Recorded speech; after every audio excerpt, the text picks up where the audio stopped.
And those Americans landed safely in the U.S. early Tuesday morning at an airfield just outside of D.C. Now, in exchange for their release, the U.S. also released 5 Iranian prisoners and unfroze nearly $6 billion in Iranian assets. Freedom! After years spent imprisoned in Iran, 5 Americans walked free. I have no higher priority.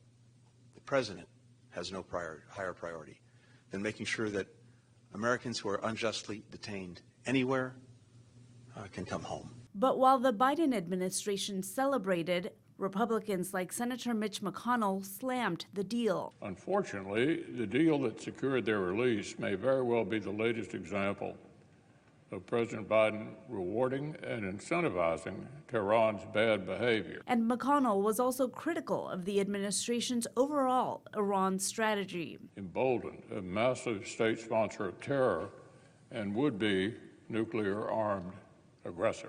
But Secretary of State Antony Blinken says the administration is committed to getting Iran to return to the nuclear deal, which former President Donald Trump ended. We continue to be determined to take whatever step is necessary to deal with actions by Iran in a whole host of areas. And the Biden administration says the U.S. will have oversight over the released funds. The funds were moved to another bank where we have absolute oversight of how they're used, and they can only be used for humanitarian purposes.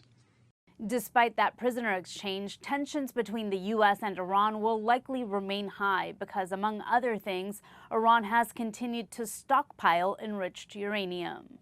In Washington, Alexandra Limon.